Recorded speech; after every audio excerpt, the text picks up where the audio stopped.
Bismillahirrahmanirrahim. Rabbi shrah li sadri wa yassir li amri wa hlul 'uqdatam min lisani yafqahu qawli. Assalamualaikum warahmatullahi wabarakatuh. Amsayna wa amsal mulku lillahi walhamdulillahi la syarikalah. La ilaha illa huwa wa ilaihin nusyur. Amsayna ala fitratil Islam wa kalimatil ikhlas wa ala dini nabiyina Muhammadin sallallahu alaihi wasallam wa ala millati abina Ibrahim hanifa wa makana minal musyrikin. Salihat jamaah muslimah top dimanapun berada saat ini, teman-teman Ayo Ngaji Ponorogo, apa kabar? Semoga selalu sehat. Alhamdulillah, hari ini kita sudah berada di hari ketiga ya Ramadan. Gimana dengan ibadahnya? Lancar ya? Tarawihnya, tilawahnya gimana? Alhamdulillah. Semoga Allah memudahkan segala urusan kebaikan kita. Itu harapan kita. Terima kasih kembali buat teman-teman Ayo Ngaji Ponorogo yang sudah memfasilitasi terselenggaranya majelis ini. Dan memang kita niatkan selama kondisinya memang belum memungkinkan kita untuk kembali ngaji offline ya, ketemu di Muslimah Talk hari Sabtu sore, kita pindahkan, kita geser majelisnya ke majelis online ini setiap Ahad sore. Mudah-mudahan ini bisa membayar rindu kita, menebus ya jeda ya yang dan jarak yang saat ini memisahkan kita. Baik, mari bersama-sama kita awali majelis kita sore hari ini dengan membaca Al-Basmalah. Bismillahirrahmanirrahim. Saudari-saudariku yang dirahmati Allah, saya akan memulai sore hari ini, obrolan sore hari ini dengan sebuah cerita. Suatu ketika ada seorang pria mengamati sebentuk kepompong. Kepompong itu kan asalnya dari ulat ya.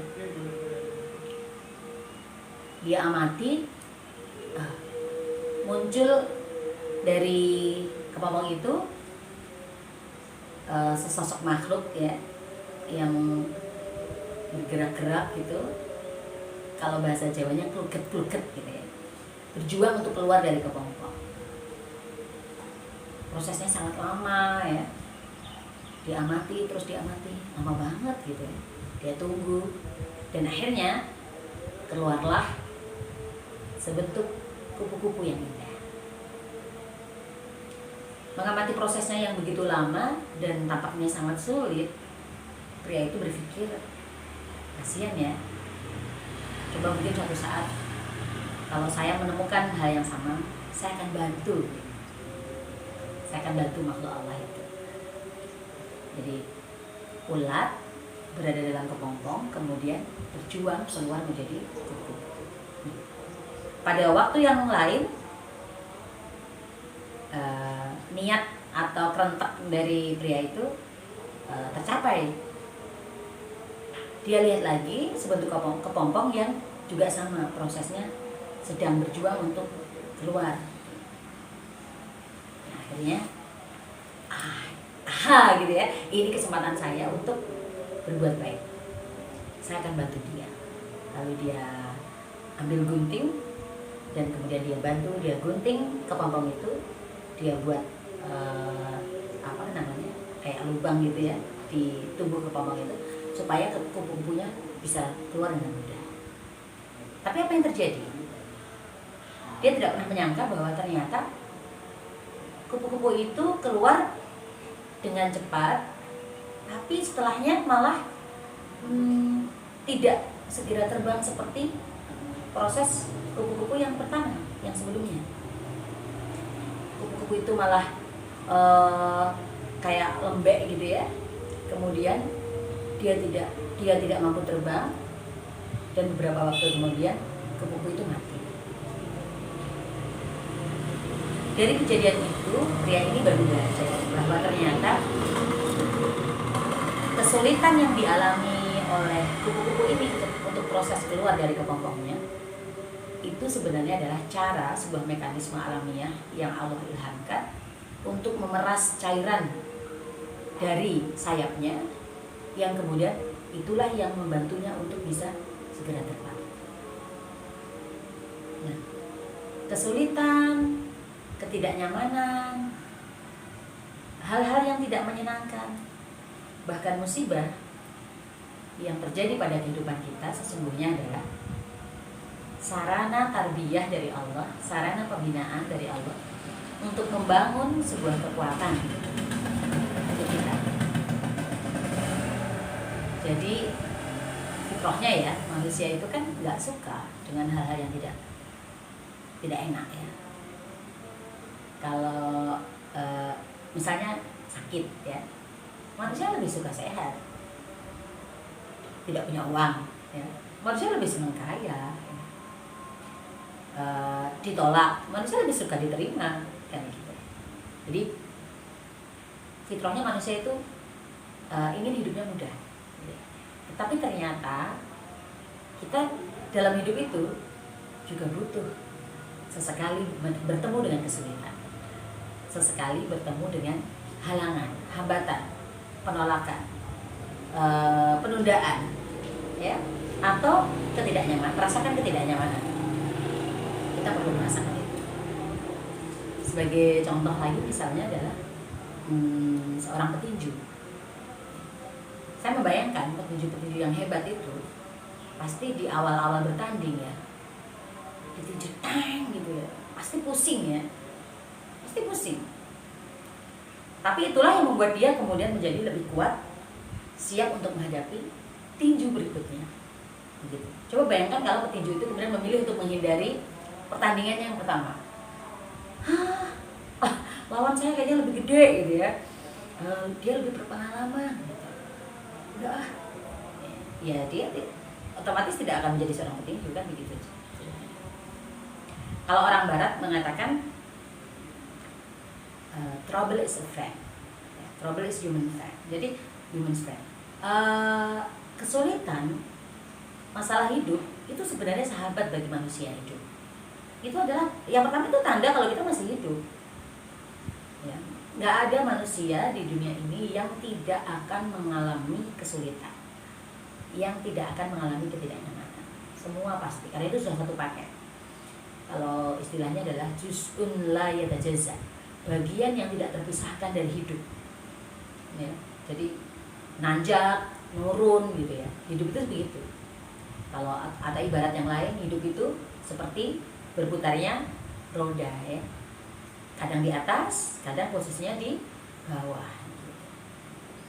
Hidup tidak pernah flat. Life is never flat. Kehidupan kita ini tidak pernah rata, lurus lempeng aja gitu. Pasti naik turun. Itu sudah menjadi fitrahnya, sudah menjadi sunatullah bagi kehidupan kita di dunia ini. Dunia itu begitu. Dunia itu tempatnya banyak ketidaknyamanan. Kayak kita waktu lahir aja ya, kita kan memprotes ketidaknyamanan dengan apa? Menangis kan? Gitu. Karena apa? Sebenarnya lebih hangat di perut ibu daripada keluar ya. Ikut kaji ya. Nah, ini istilah Barat lagi. What doesn't kill you strengthens you. What doesn't kill you strengthens you. Sesuatu yang tidak bisa membunuhmu, dia justru akan memperkuatmu. Contoh apa? Obat ya. Obat itu nggak enak rata-rata ya, jarang ya. Kecuali kalau kita nyebutnya jamu beras kencur, kunirasem atau parem, nah itu enak ya, itu jangan. Tapi kalau yang disebut obat secara umum biasanya rasanya nggak enak. Makanya kita waktu kecil kan susah disuruh minum obat ya. Nah,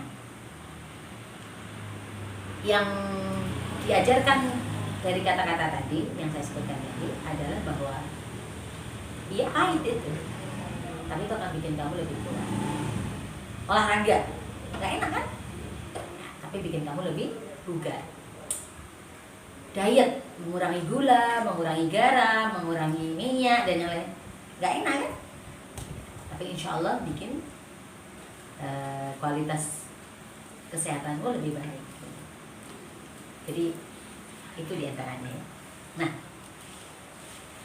bagaimana orang merespon kesulitan yang dia alami, sesungguhnya itu menunjukkan banyak hal.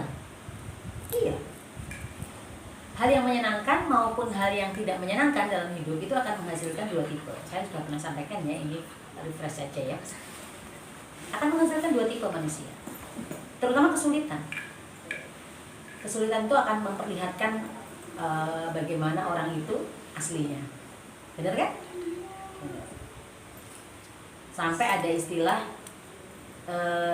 namanya mahfudat ya, kalau teman-teman yang belajar di pesantren atau di sekolah Islam mungkin pernah mendapatkan. Jadi mahfudat itu semacam kata-kata mutiara ya, koleksi kata-kata mutiara dari orang Arab. Ada dikatakan bahwa mawaddatus shodiqi tadharu waqtal dhiqi. Kecintaan seorang sahabat itu terlihat nyata saat engkau dalam kesulitan. Jadi kesulitan hidup itu tidak hanya bisa untuk mengukur kita sendiri, tapi juga bisa mengukur bagaimana sebenarnya kualitas persahabatan kita. Bagaimana teman kita itu sesungguhnya ke kita itu benar-benar sayang atau enggak. Seperti itu. Karena kalau nyari teman atau nyari bolo pada situasi nyaman, situasi yang menyenangkan itu mudah. Ya, tapi cari teman di dalam situasi kesulitan itu tidak mudah. Orang mungkin akan meninggalkan kita, orang mungkin akan mengabaikan kita dan sebagainya. Nah, sekarang kembali ke tema tadi. Bahwa kesulitan, ketidaknyamanan itu akan menunjukkan kualitas kita yang sebenarnya. Apa saja yang bisa kita lihat dari diri kita? Apa saja yang bisa kita refleksikan dari kesulitan yang sedang kita hadapi? Yang pertama, tentang keseimbangan. Contoh misalnya, ada yang pernah sakit mah atau gangguan pencernaan yang lain, tipes. Nah, biasanya awalnya adalah orang-orang yang agak lalai soal makan. Benar nggak? Mungkin jadwalnya, ya. Mungkin menu yang dipilih. Ya. Saya tahun 95 akhir pernah kena tipes, masuk rumah sakit. Ya, cukup lama ya. Kemudian mempengaruhi prestasi gitu, amblok prestasinya. Itu awal-awalnya gejalanya sebelumnya adalah karena apa? Karena sering lalai makan. Makannya ngawur ya. Belum makan siang karena lewat tukang rujak. Kayaknya seger banget siang-siang gitu kan, terus langsung makan rujak pedes-pedes nah, gitu. Terus ya begitu, kurang lebih begitu, dan itu berlangsung beberapa waktu. Akhirnya muncullah tipes. Yang sakit mah mungkin awalnya sekedar sibuk fokus dengan aktivitas sehingga lalai makannya atau sampai terlewat beberapa kali itu seperti itu dan terus terulang seperti itu, ya kan? Jadi sakit ya contohnya itu sebenarnya menunjukkan ketidakseimbangan hak-hak tubuh yang kita tunaikan.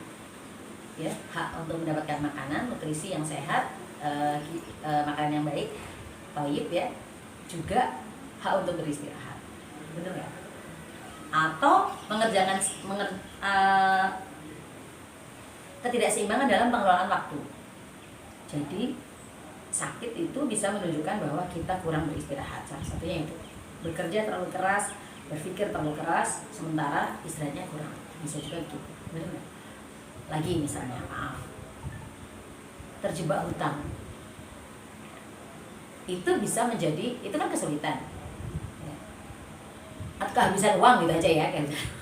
Kayaknya kalau hutang serem gitu, kehabisan uang gitu. Itu bisa menunjukkan bahwa kita dalam hidup kita itu terjadi ketidakseimbangan pengaturan antara pendapatan dengan pembelanjaan, kan begitu, dengan pengeluaran. Benar ya? Atau yang lainnya. Banyak hal ya. Kesulitan yang terjadi misalnya adalah konflik dengan anggota keluarga serumah.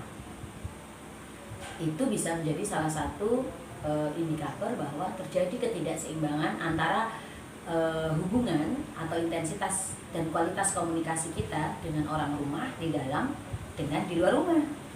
Mungkin kita terlalu asyik dengan aktivitas kita di luar rumah. dengan orang-orang yang berada di luar rumah, dengan teman-teman main, dengan teman-teman kerja, ya, dengan teman-teman komunitas gitu. Sedangkan waktu kita untuk ngobrol, untuk berkomunikasi dengan anggota keluarga kita sendiri justru kurang. Maka muncullah konflik. Jadi satu hal yang bisa kita pelajari adalah masalah itu bisa menjadi cermin, ya, untuk kita belajar bahwa mungkin di dalam hidup kita ada satu, yaitu ketidakseimbangan. Kemudian yang kedua, mengapa terjadi satu masalah ya dalam hidup kita? Bisa jadi poin keduanya adalah kita lalai. Contoh, kita ada proyek, butuh biaya, harusnya bisa, karena sebelumnya kita ini sebenarnya punya penghasilan, pendapatan yang cukup untuk itu. Tapi ketika sampai pada yang waktu kita butuh itu, kok nggak ada gitu. Mungkin karena kita lalai apa? Lalai menabung. Ya. Yang simpel aja, kalau di rumah misalnya, cucian numpuk. Kenapa? Karena ketika cucian baru sedikit, nggak segera cuci, bener nggak? Nah, kita sering melakukan procrastination atau penundaan, gitu ya. Jadi pada waktu sebenarnya kita bisa mengerjakan, itu tidak kita kerjakan. Akhirnya jadi numpuk, gitu. Jadi masalah itu kadang-kadang sifatnya akumulatif aja, tertimbun aja sebenarnya. Jadi tadinya dia itu sebenarnya kecil, tapi karena kita biarkan, ya, tidak segera kita selesaikan, PR itu tidak segera kita kerjakan, akhirnya kita numpuk, gitu. Jadi kalau pengen, jadi ada teman saya bilang gini, kalau pengen hari besokmu itu ribet, ya, gampang, nggak usah dikerjakan apapun yang sebenarnya bisa kamu kerjakan hari ini. Gitu. Hari ini nyantai aja, ya, rebahan aja, di rumah aja, rebahan aja, udah nggak usah kerjakan apa-apa, dijamin besok pasti hidup kamu akan lebih ribet, gitu. Katanya gitu. Karena menunda itu adalah cara terbaik untuk bikin masalah untuk besok hari, gitu ya. Jadi ini mungkin kayak PR kita bersama, ya. Masalah, contoh lagi, ya kayak kita punya PR ngobrol sama temen, ya, yang nggak segera kita sampaikan, nggak segera kita komunikasikan, gitu. Ya akhirnya karena manusia itu nggak punya telepati, nggak bisa membaca apa perasaan dan pikiran orang, jadi akhirnya kan menduga-duga tuh muncul apa namanya, zone, ya kan. Dan itu tidak segera kita selesaikan waktu itu, waktu masih muntut itu nggak segera kita beres. Jadi sebenarnya benar kata Allah di Quran, ya, Allah itu tidak pernah menzolimi hambanya, kita yang sering menzolimi diri kita sendiri. Salah satunya yaitu lalai, mengabaikan hal-hal yang sebenarnya bisa kita bereskan di hari-hari sebelumnya, kita biarkan sehingga kemudian itu.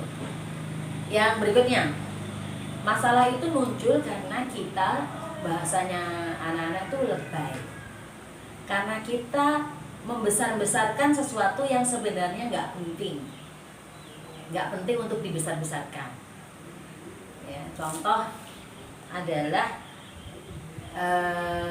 komen orang, misalnya komen orang di status atau feed kita, gitu ya, atau orang bales tweet kita dengan atau orangnya kan biasanya, mohon maaf ya, netizen, gitu kan, bahasanya lisannya setajam silet, gitu kan, yang suka-suka komen dia, gitu kan.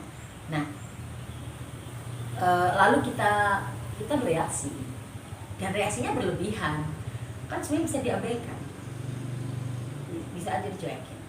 Atau masalah ketidaknyamanan terjadi karena kita terlalu sibuk menganggap omongan orang, komentar orang itu sesuatu yang besar, yang penting untuk kita komen balik, gitu. Terus akhirnya berantem, jadi rame, ya. Saya beberapa kali tuh diminta kayak orang konsultasi, gitu ya, yang sebenarnya perkaranya sepele, ya, perkaranya karena gitu. Jadi saya sendiri juga pernah ngalami itu, ya. Ada sebuah konflik yang sebenarnya gara-garanya hanya karena nyesel, ya, untuk harusnya nggak usah komen, ya. Jadi seperti itu Jadi kadang-kadang kita ini membesar-besarkan sesuatu, sebenarnya sesuatu itu biasa, tapi akhirnya jadi masalah. Contoh mungkin nyambung sama obrolan kita kemarin hari Sabtu kemarin di akun sebelah ya, di akunnya teman-teman Klik Ponorogo kemarin Sabtu pagi apa? Adalah contoh misalnya begini. Ini kita bicara konteks hari ini ya. Ketika kita bersemangat untuk melakukan pencegahan penyebaran COVID-19. Nah, protokolnya kan sudah tuh. Para ahli, pemerintah mensosialisasikannya. Misalnya, rajin cuci tangan, pakai masker, jaga jarak, gitu ya. Tidak membuat kerumunan, usahakan tidak bersentuhan kulit, dan sebagainya. Tetapi yang dilakukan justru kebanyakan ya adalah apa itu? Jalan-jalan ditutup, dipagari, ya kan, sampai nenek-nenek berobos gitu ya. Itu namanya mempersulit diri, betul nggak? Menimbulkan kesulitan pada diri sendiri dan rombongannya. Bahkan mohon maaf yang kemarin saya ceritakan, suami saya cerita, ada tuh di sebuah tempat di Ponorogo sebelah sana itu ditaruh batu yang besar gitu di jalan. Nah itu kan ribet jadinya. Itu kan berlebihan, padahal di protokol-protokol itu nggak ada itu alternatif itu, gitu. Seperti itu. Jadi masalah kesulitan dalam hidup itu kadang-kadang bisa menjadi bahan evaluasi buat kita. Apakah selama ini kita mungkin melakukan tiga hal tadi, apa tadi?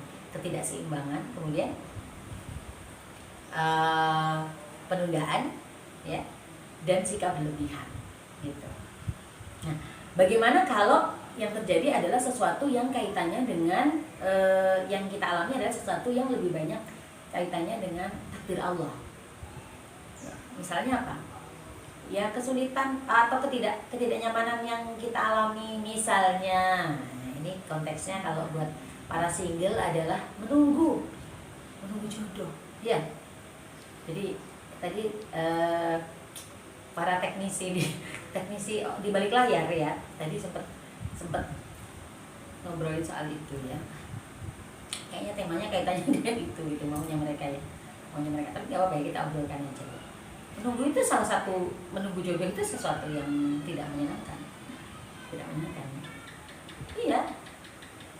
Karena saya pernah mengalaminya. Gitu. Jadi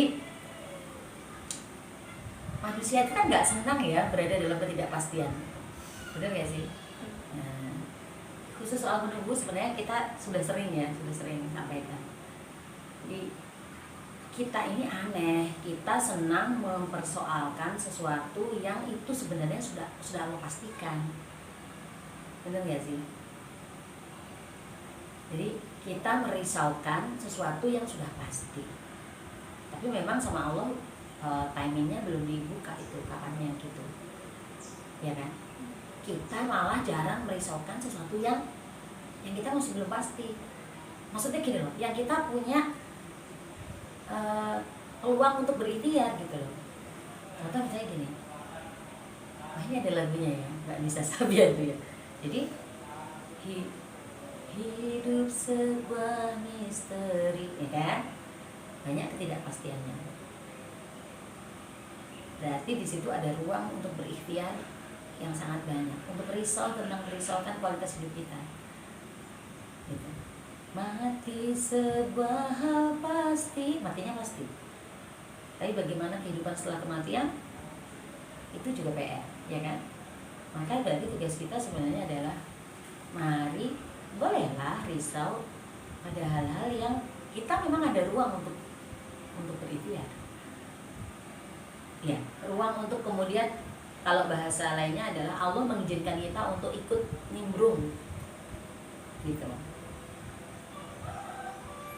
Kualitas hidup, prestasi, ya, kemanfaatan, kontribusi kita kepada umat begitu. Mari merisaukan hal itu. Sedangkan yang sudah Allah atur, sudah Allah sediakan, sudah Allah jadwalkan, biar Allah saja yang bekerja untuk itu. Benar ya? Sama seperti, nah ini buat yang masih menunggu jodoh ya,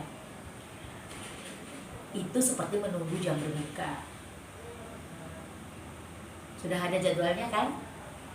Hari ini jam berapa? saya orang yang nggak terlalu peka dengan jadwal imsakiyah ya.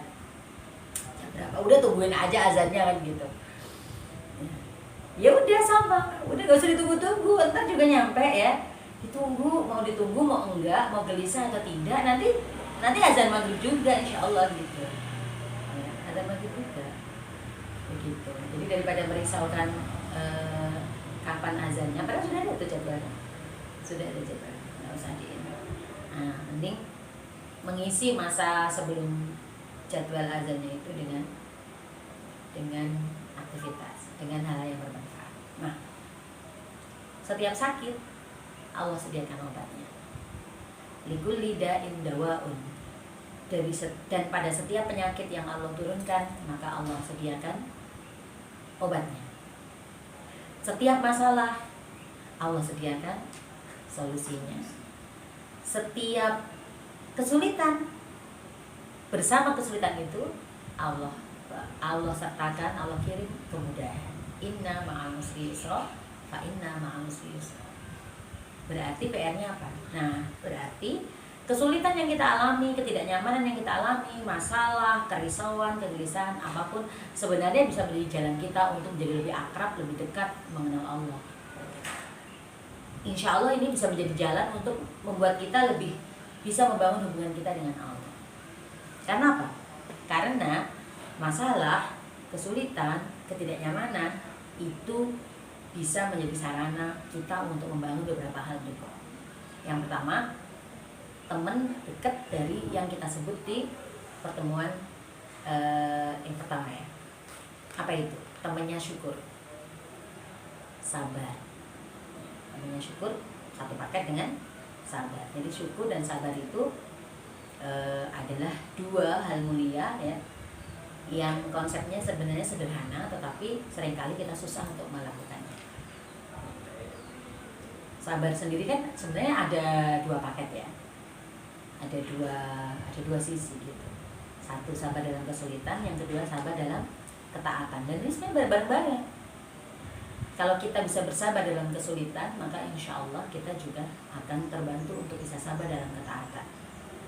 Kalau kita bisa sabar dalam tetap taat, berusaha taat pada Allah dalam situasi apapun, maka kesabaran dalam taat ini akan membantu kita untuk sabar menghadapi kesulitan, untuk sabar menghadapi ketidaknyamanan. Ya.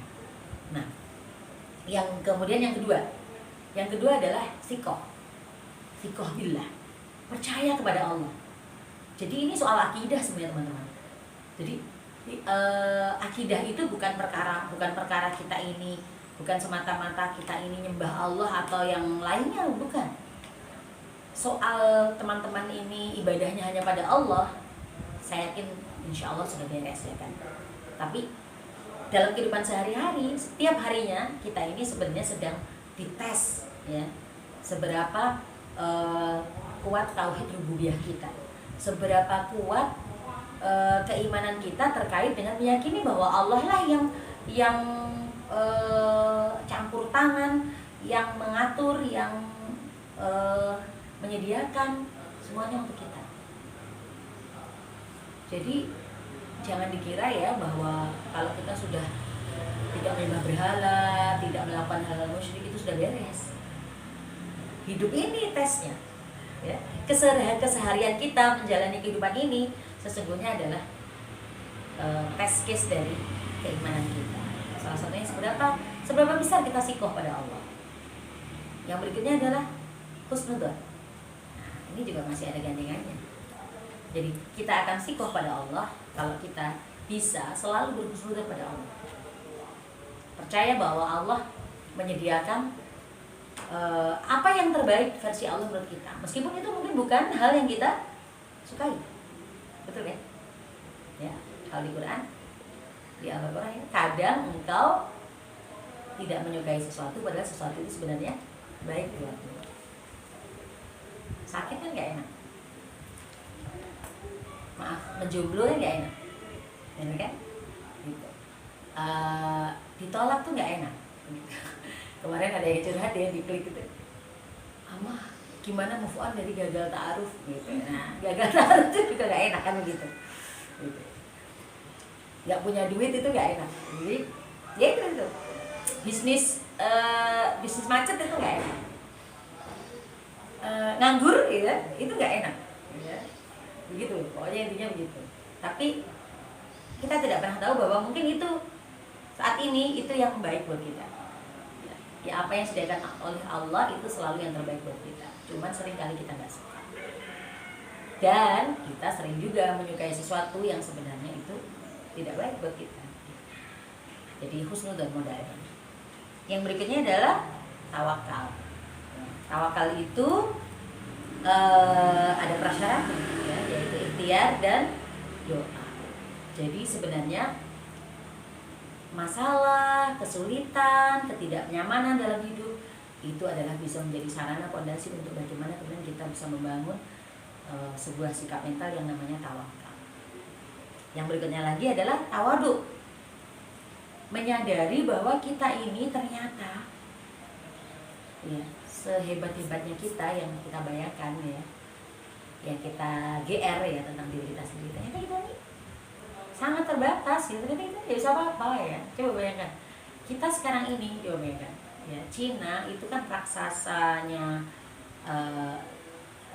macan Cina itu macan Asia ya, sangat ditakuti oleh Amerika ya.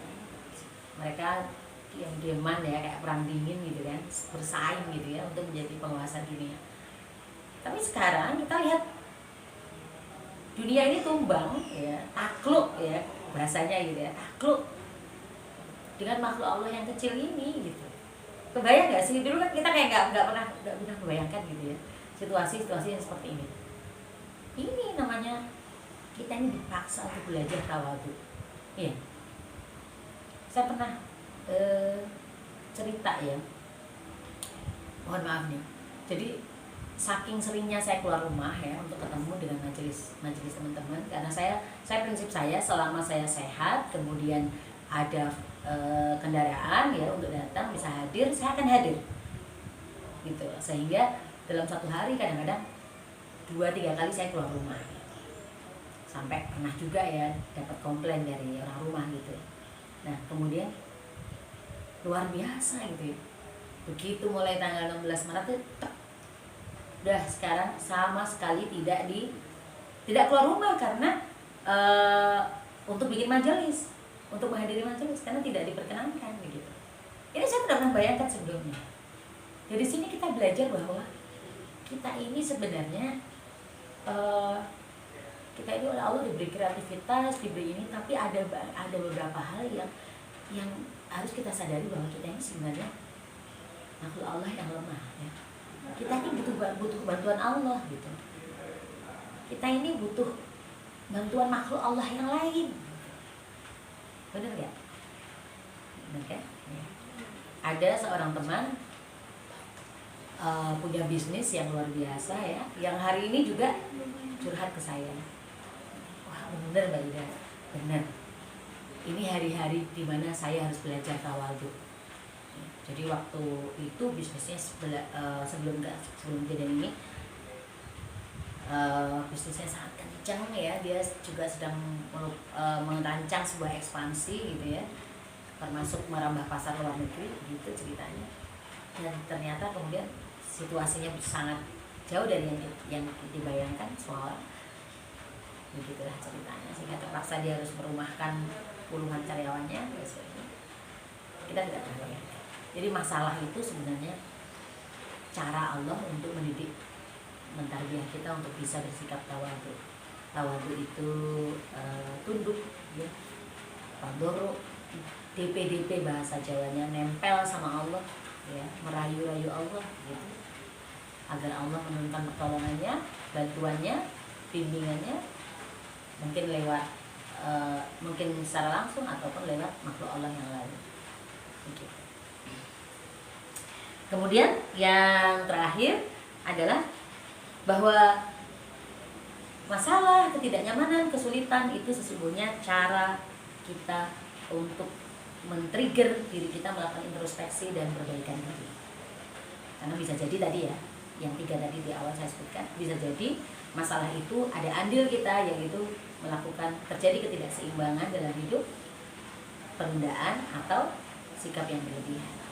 Nah, inilah saatnya momentum Ramadan ini mudah-mudahan menjadi momentum juga untuk kita serius melakukan introspeksi dan evaluasi diri pada semua hal yang tidak enak yang terjadi pada hidup kita. Jangan-jangan bukan ujian, tapi sesungguhnya merupakan teguran dari Allah, cara Allah untuk mendorong kita melakukan introspeksi, evaluasi, dan pembenahan diri. Monggo, mungkin ada respon dari majelis. Silakan. Oh ya. Boleh. Yang dari ini belum ada mah, yang dari teman-teman. Mungkin dari saya. Mangga. Kadang itu ini mah, apa namanya? Kan kita sering ya tahu berpikir positif, berpikir husnudzon, tapi untuk menuju ke situ tuh kadang susah. Kayak gimana mah? Tips and tricks. Oh iya. Oke. Mungkin suatu saat kita bikin kelas membangun mindset vibe positif ya. Iya. Okay. Positive vibes kayak gitu. Siap. Jadi kita ini makhluk yang mudah dipengaruhi oleh lingkungan ya, Mbak.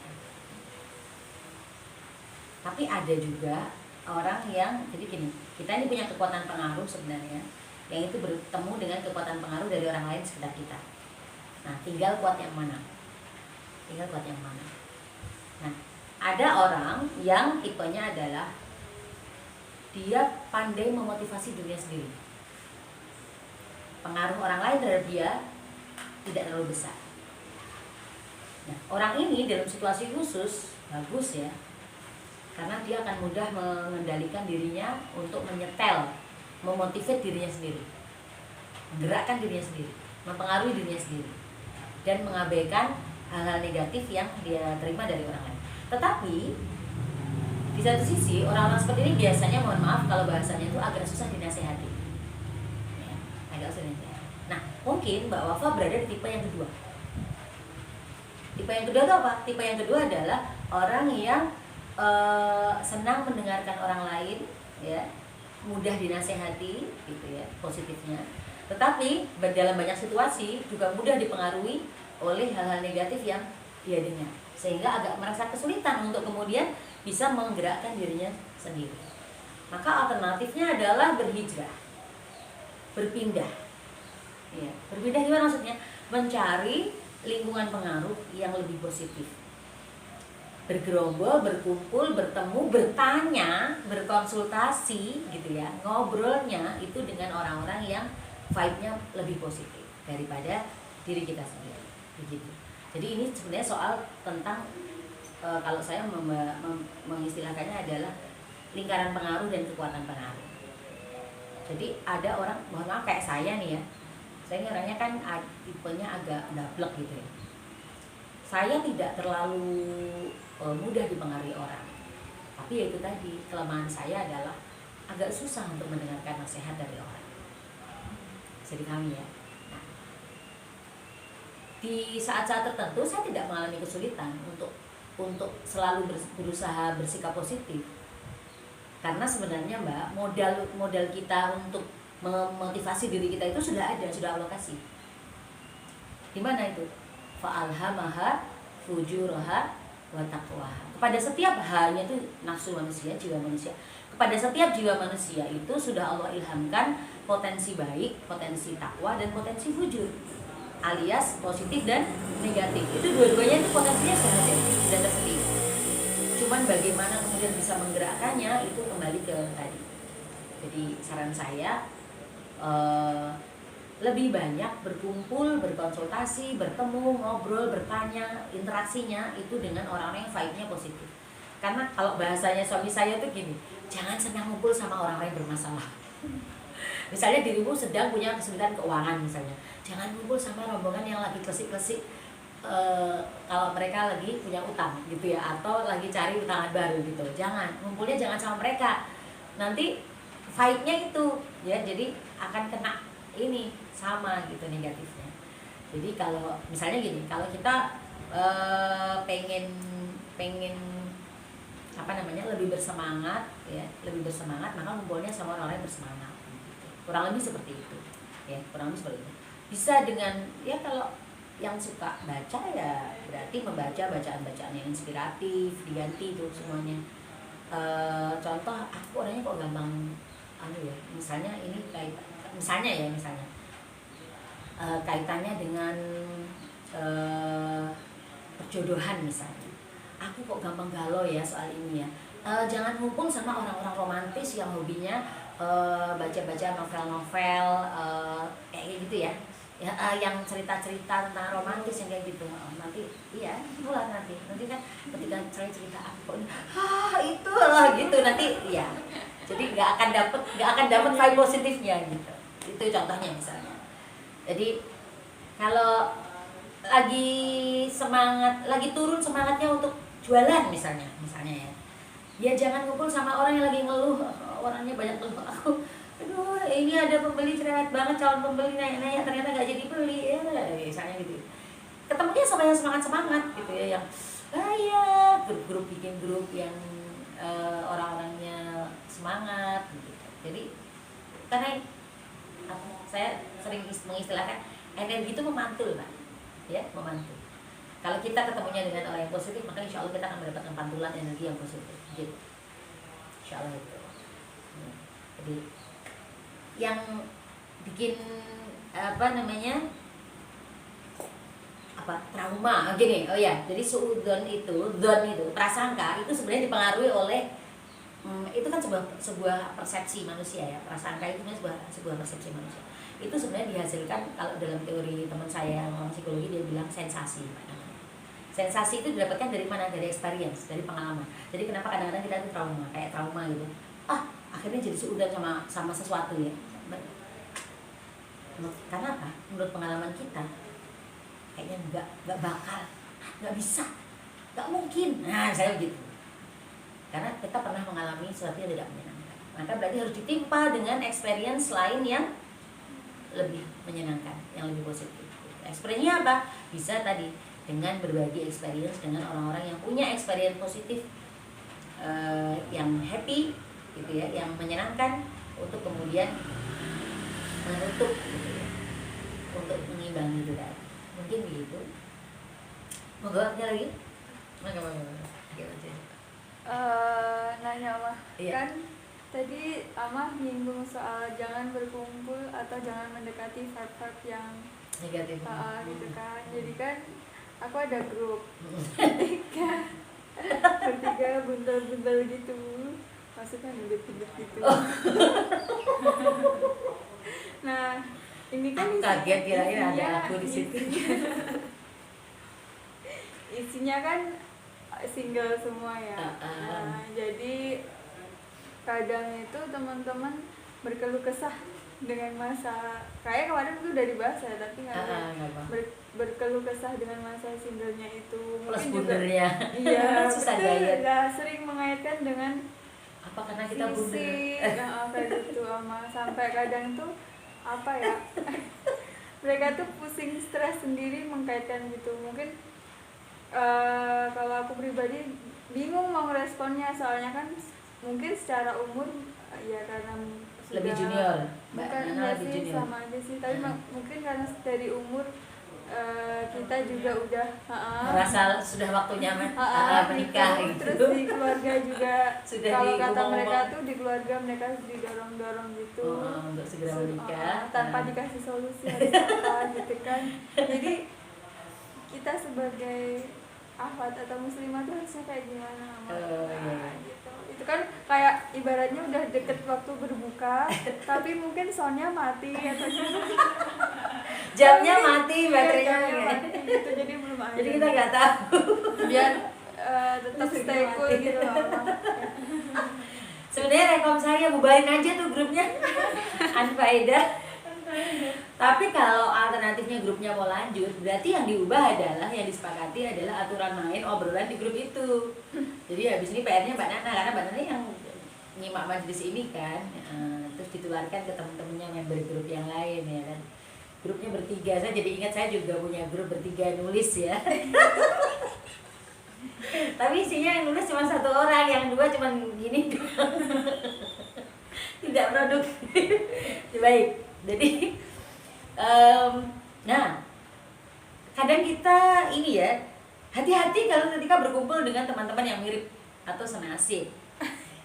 Awalnya kayaknya menarik ya, kita punya grup yang filosofinya adalah grup senasib, sepenanggungan, saya tambahin setimbangan, seukuran.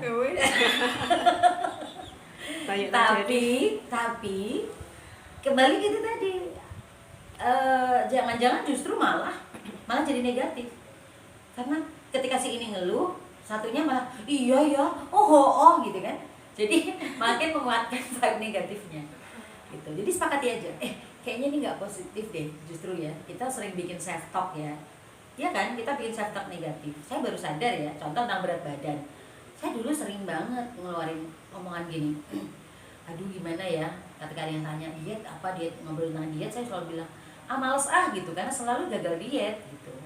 Ya udah kalau gitu saya ini aja, saya ini gimana, nggak usah diet, orang saya ini nguap aja tambah 2 kilo. Ini kan self talk negatif. Saya tuh orangnya nggak bakal bisa kurus, nggak bakal bisa langsing misalnya, ini self talk negatif. Padahal sebenarnya kan tujuan kita bukan semata-mata appearance-nya menjadi lebih baik, penampilannya menjadi lebih kurus, tapi yang penting sebenarnya kan sehat dulu, langsingnya bonus kan gitu. Kan seperti itu. Jadi coba dibalikin lagi ke tujuannya dulu, sehatnya. Jadi dialihkan, disepakati untuk menghindari tema-tema yang justru bikin makin gak jelas gitu. Tapi emang sama akhirnya gak ada solusi juga kan. Nah, atau justru jadikan grup itu dikembangkan untuk kemudian jadi satu yang positif. Misalnya grup para single solihah yang di situ belajar kemarin yang saya ceritakan di majelisnya teman-teman Klik Ponorogo, teman-teman yang melakukan 5 persiapan itu gitu. Dilakukannya saling challenge di grup itu gitu. Kan bisa aja, jadi nanti undang lagi single salihat yang lain gitu. Seperti itu. Jadi bisa aja ya, pilihan ada di tangan kita, benar? Nah, kalau sementara ini belum bisa, ayo kita bubar ya, nanti reunian ketemu lagi ketika kita sudah lebih positif vibe-nya gitu. Seperti itu ya. Jadi saya agak khawatir kita ini kalau punya gerombolan berkeluh kesah, nanti kemudian ada yang bisa ketemu solusinya atau sudah selesai masalahnya. Misalnya grup single tadi salah satunya menikah, nanti malah yang menikahnya dibully sama teman-temannya, dianggap meninggalkan rombongan, dianggap tidak setia ya dengan grupnya, benar nggak? Karena grupnya nggak punya tujuan. Coba dibuat grupnya ini bertujuan. Jadi yang tujuannya positif, yang tujuannya bermanfaat ya, yang nggak panjang gitu, bisa bermanfaat juga untuk orang lain gitu, sehingga ya gitu, nggak bakal kejadian kayak gitu. Misalnya grup keluh kesah, sekedar berkeluh kesah, grup bunder-bunder misalnya contohnya, grup bulat-bunder, di situ isinya hanya berkeluh kesah soal gagal diet, soal susah nahan makan, soal yang gitu-gitu, tidak ada solusi, tidak ada ini. Nanti kalau ada yang berhasil lebih langsing dan sehat, lah malah dibully nanti sama temannya.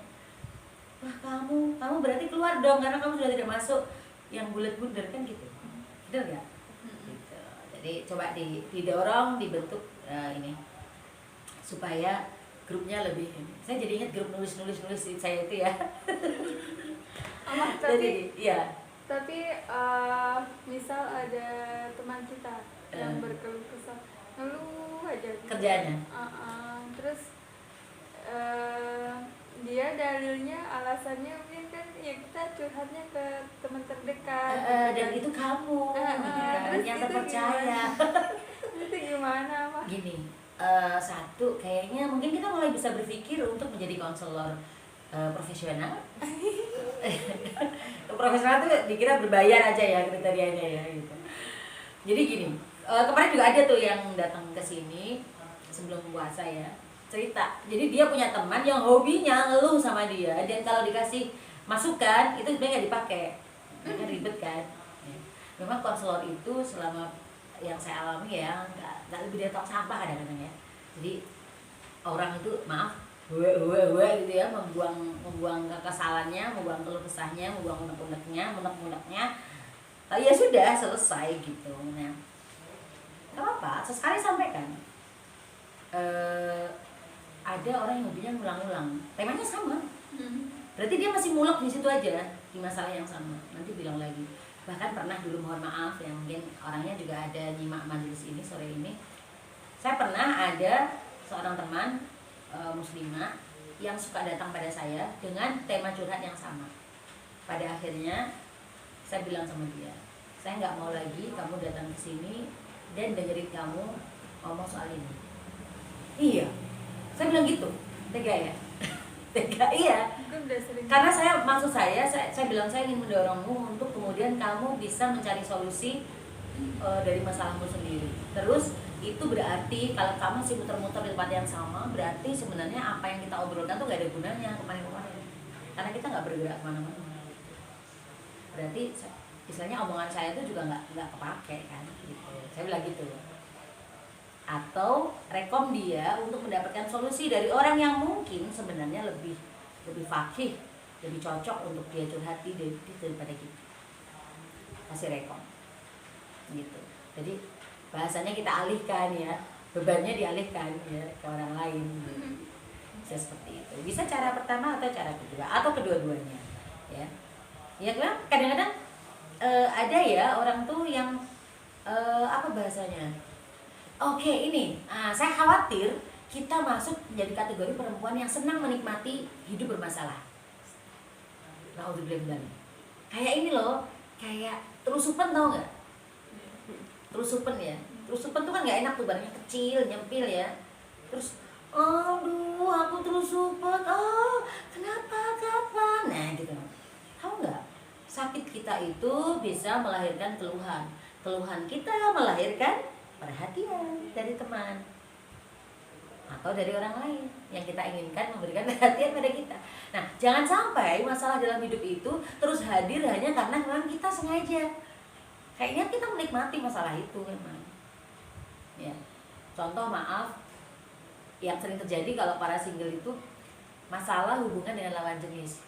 Aduh, gimana sih, masa tuh aku difitnah katanya aku lagi deket sama si itu, padahal kan aku tuh enggak, gitu. Padahal emang deket, dan kita membiarkan orang tahu kalau kita deket. Paham ya? Jadi fitnah itu kadang-kadang hadirnya itu karena kita membiarkan fitnah itu datang gitu loh. Karena kita membiarkan sebuah situasi di mana berkembang, dan fitnah itu berkembang gitu. Nah, hati-hati ya, jangan sampai masalah itu kerasan sama kita karena kita kerasan sama dia juga. Ya, karena seolah-olah kita tidak segera bergerak untuk cari solusi. Nah, ini mungkin cocok untuk disampaikan ke teman Mbak Nana yang tadi. Hei, jangan sampai ya, kamu kayaknya melakukan temanya itu aja. Jangan-jangan kamu nggak melihara ya, masalah itu kamu piara gitu. Jadi nggak dikasih masukan nggak didengerin, ya itu namanya memelihara masalah sebenarnya. Disarankan misalnya Ustadz ngasih, ini Mbak coba baca doa ini, kemudian ikhtiari dengan sunnah-sunnah ini, nggak dijalanin, itu namanya memelihara masalah. Berarti benar nggak? Jadi tahu dia sakit terus nggak mau minum obatnya, kan berarti dengan menyengaja untuk tetap sakit, kan begitu. Mesti ya. Insya Allah itu sholihat yang dirahmati Allah. Alhamdulillah sore hari ini kajian kita sampai di sini. Mudah-mudahan bermanfaat. Menutup majelis ini ingin saya sampaikan bahwa bersama Allah, mengingat Allah, maka insya Allah yang besar akan tidak terlihat, yang rumit akan terlihat sederhana, yang sulit akan menjadi lebih mudah, yang resah akan bertemu dengan ketenangan. Ala bidzikrillahi tatma'innul qulub. Bukankah dengan banyak mengingat Allah hati-hati akan menjadi tenang? Semoga bermanfaat kajian sore hari ini.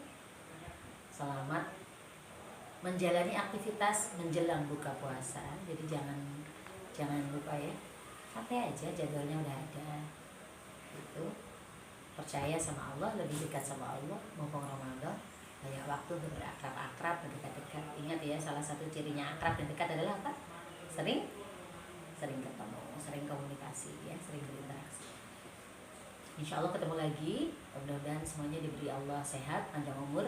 Kita ketemu lagi hari Ahad yang akan datang dalam majelis yang mudah-mudahan lebih baik. Terima kasih sekali lagi untuk teman-teman Ayo Ngaji Ponorogo. Saya Amah Hida, relawan Rumah Zakat, relawan inspirasi Rumah Zakat Indonesia dari Morosari, Sukoharjo, Ponorogo. Alhaqqu min rabbik fala takunanna minal mumtarin. Wal afu minkum. Wassalamualaikum warahmatullahi wabarakatuh. Waalaikumsalam warahmatullahi wabarakatuh.